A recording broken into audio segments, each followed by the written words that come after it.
जिया हो बिहार के लाला, जिया तू 1000 साला। नहीं नहीं, मैं बिहार चुनाव की बात नहीं कर रहा, वो तो खत्म हो चुका है।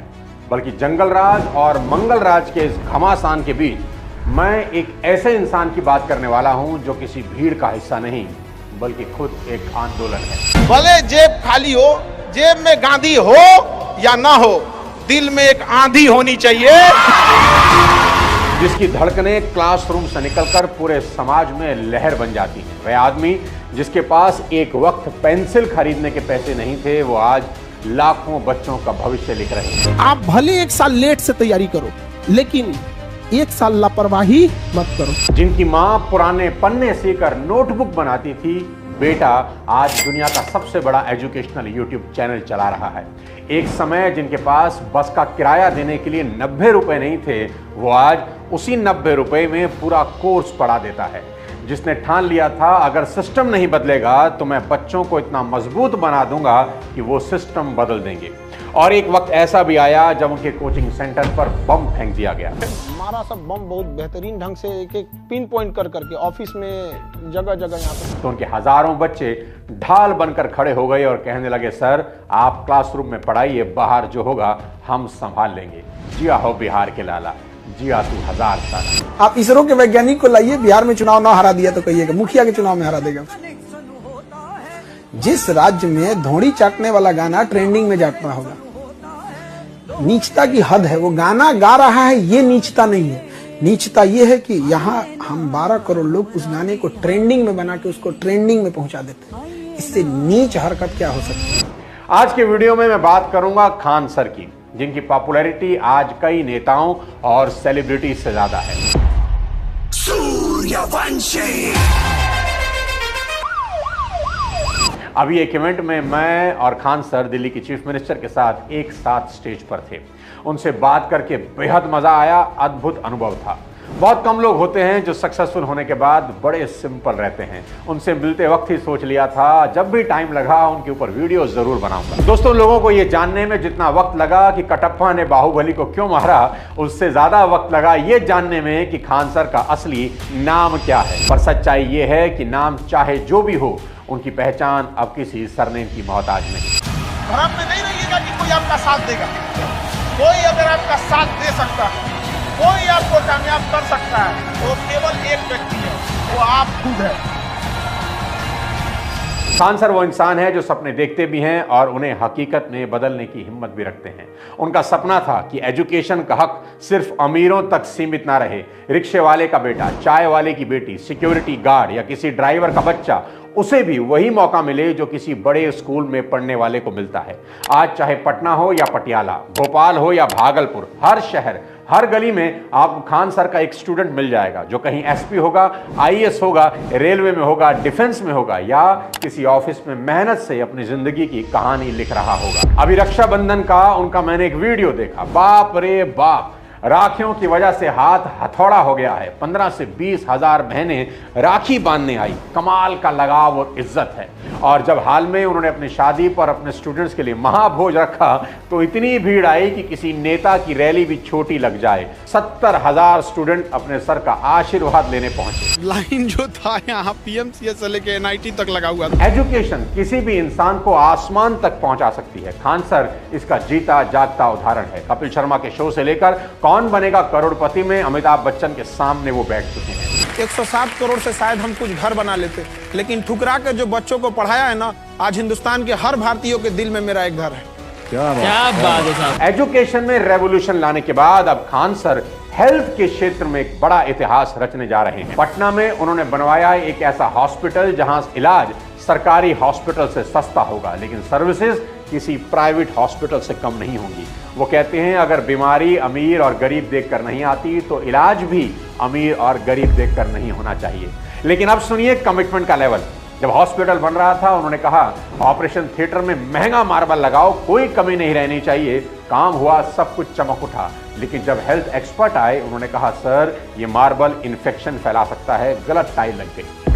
कोई और होता तो कहता यार इतना पैसा लग गया है, क्या फर्क पड़ता है। लेकिन खान सर ने एक सेकंड नहीं सोचा, उन्होंने वहीं खड़े खड़े कहा पूरा फ्लोर तोड़ दो और वही टाइल लगाओ जो डॉक्टर कह रहा है, क्योंकि उनके लिए लग्जरी नहीं लाइफ मैटर करती है। उनके लिए नेम नहीं, नेशन मैटर करता है। इस हॉस्पिटल में डायलिसिस, कैंसर ट्रीटमेंट से लेकर ब्लड बैंक और मॉडर्न ऑपरेशन थिएटर तक सभी फैसिलिटीज होंगी, लेकिन फीस बेहद मामूली रखी गई है। मतलब जो फिलॉसफी उन्होंने एजुकेशन सिस्टम में फॉलो की वही हेल्थ सेक्टर में करेंगे, यानी अफोर्डेबल। आखिर क्या है वो सोच जो एक आम इंसान को इतना महान बना देती है कि करोड़ों लोग उसे अपना गुरु या अपने परिवार का हिस्सा मानने लगते हैं? उनकी इस इंस्पिरेशन जर्नी के लिए थोड़ा फ्लैशबैक में आपको ले जाना चाहूंगा। अपने बचपन के बारे में खान सर मजाक में कहते हैं कि मैंने गरीबी को उतने पास से देखा है जितने पास से लोगों ने अपनी पत्नी को भी नहीं देखा होता। 17 साल की उम्र में खान सर ने वेल्डिंग सीखी और लोहे का काम करते थे। साथ में एक बच्चे को होम ट्यूशन पढ़ाते थे। जिस बच्चे को वो पढ़ाते थे वो पढ़ने में बेहद भोंदू यानी बिलो एवरेज था, लेकिन जब वो क्लास में टॉप कर गया तो उस दिन वो फैजल खान से खान सर बन गए। खान सर की यूएसपी है उनका अनोखा पढ़ाने का अंदाज। वो खुद कहते हैं मेरा पढ़ाया हुआ बच्चा भूलना भी चाहे तो भूल नहीं सकता। लड़का हमसे पूछता है सर इतनी भीड़ है आपके पास, तो कहते सर डाउट कैसे पूछेंगे? हम कह रहे यार तुम्हारा डाउट बचेगा तब ना पूछेगा तुम डाउट यहाँ पे। और जो भी उनकी क्लास में बैठ चुका है या उनके वीडियो देख चुका है वो जानता है कि ये घमंड नहीं, हकीकत है। वो वर्ल्ड वॉर को ऐसे समझाते हैं जैसे सामने रणभूमि सजी हो। फ्रीडम स्ट्रगल की कहानी ऐसे सुनाते हैं जैसे खुद भगत सिंह क्लास में मौजूद हों। यूक्रेन, रशिया या इजराइल, फिलिस्तीन जैसे जटिल मुद्दों को वो अपने देसी अंदाज में ठेठ भाषा में यूं खोलते हैं कि सुनने वाला हंसते हंसते सोचने पर मजबूर हो जाता है। उनके शब्द दिमाग में नहीं दिल में उतरते हैं, क्योंकि वो सिखाते नहीं जगा देते हैं। यही वजह है कि खान सर का हर पाठ याद रहता नहीं, असर छोड़ जाता है। उनके क्लास में घंटी से ज्यादा तालियां बजती हैं। बच्चे हंसते हंसते सीखते हैं। कोई टॉपिक कितना भी भारी क्यों ना हो, बीच में कोई लोकल एग्जाम्पल या मजाक डालकर वो माहौल को हल्का कर देते हैं। तो प्रकाश नहीं जाएगा तो धुंधला दिखेगा और ऊपर वाला भाग साफ दिखेगा। इसी को कहते हैं चांद में भी दाग है। अरे ससुरा गाढ़ा है। वो इतिहास को केवल तारीखों में नहीं बांधते बल्कि उसे घटनाओं के सिलसिले के रूप में पिरो देते हैं। 1857 की क्रांति समझाते हुए वो कहते हैं कि अगर उस वक्त मोबाइल होता तो सबसे पहले ब्रेकिंग न्यूज देता कौन? उनकी बोली में किताबों की पॉलिश नहीं, मिट्टी की महक है। शायद यही वजह है कि जो बातें दिल्ली या मुंबई के क्लासरूम में कॉम्प्लेक्स लगती हैं, पटना के इस मास्टर के मुंह से आसान हो जाती हैं। कहते हैं हर अच्छे टीचर के पास एक स्टाइल होता है, लेकिन खान सर के पास एक कनेक्ट है। वो दिमाग नहीं भरते, सोच खोल देते हैं। और शायद यही वजह है कि उनके पढ़ाए बच्चे सिर्फ पास नहीं होते, बदल जाते। जब वो महात्मा गांधी की बात करते हैं तो आज की जनरेशन की आंखें खुल जाती हैं। वो कहते हैं कि आज का जो जेनजी है ना, जिसे ना तो फ्रीडम स्ट्रगल का पता है ना गांधी की तपस्या का कोई मोल, वो बस इतना जानता है कि 2 अक्टूबर को छुट्टी होती है और फिर वही जेनजी गांधी को गाली देता है। खान सर का तर्क बिल्कुल साफ है कि गोडसे को गलत सुपारी मिली थी, उसे गांधी को नहीं जिन्ना को मारना चाहिए था। नाथूराम गोडसे, हमको लगता है इसलिए किसी ने गलत सुपारी दे दी थी, फोटो दिखाने में गलत कर दिया, मारना है इसको मार दिया उसको जाके। भाई मारना था तो जिन्ना को मार देते यार। उनकी नजर में गांधी वो व्यक्ति थे जिन्होंने बिना तलवार, बिना सेना, सिर्फ सत्य और अहिंसा से ब्रिटिश साम्राज्य की नींव हिला दी। उन्होंने भारत को आजादी ही नहीं दी बल्कि इंसानियत का सबसे बड़ा पाठ भी सिखाया। लोग भले गाली देते हैं, जिसकी औकात अपने गांव के मुखिया से लड़ने की नहीं है, जिसकी औकात एक विधायक से लड़ने की नहीं है, वो उस गांधी पे आवाज उठाता है जो गुलाम देश में इंग्लैंड की महारानी से लड़ा था। कि बदलाव बंदूक से नहीं विचार से आता है। खान सर ऐसे पढ़ाते हैं जहां इतिहास रटने की चीज नहीं, समझने का जरिया बन जाता है। अपने शिक्षा के आंदोलन के लिए खान सर ने एक ऐसे राज्य को चुना जिसकी कहानी बेहद दर्दनाक है। कभी ज्ञान की धरती कहलाने वाला बिहार आज गरीबी और पलायन की पहचान बन गया। सदियों से यहां बुद्ध पैदा हुए, चाणक्य ने नीति लिखी, लेकिन हालात ऐसे बने कि बिहारी शब्द एक मजाक, एक गाली बनकर रह गया। सरकारें आती रही, जाती रही, वादे होते रहे, बिहार बदलेगा का नारा हर चुनाव में शोर शराबे के साथ गूंजता रहा। पर सच्चाई यह है कि बिहार आज भी विकास की रेस में कई बरस पीछे है। बिहार पूरे देश में तीसरा सबसे ज्यादा आबादी वाला राज्य है, लेकिन गरीबी में बिल्कुल आखिरी पायदान पर है। प्रशांत किशोर कहते हैं कि बिहार जितना कागजों में गरीब दिखता है, हकीकत में उससे भी ज्यादा गरीब है। कि भाई आंकड़ों में जितना बिहार गरीब दिखता है, उससे हकीकत मुझसे कई गुना ज्यादा बदहाल और गरीब है। एक समय ऐसा भी था जब अपहरण यहाँ का उद्योग धंधा बन चुका था। प्रकाश झा की फिल्म आई थी बहुत साल पहले, अपहरण।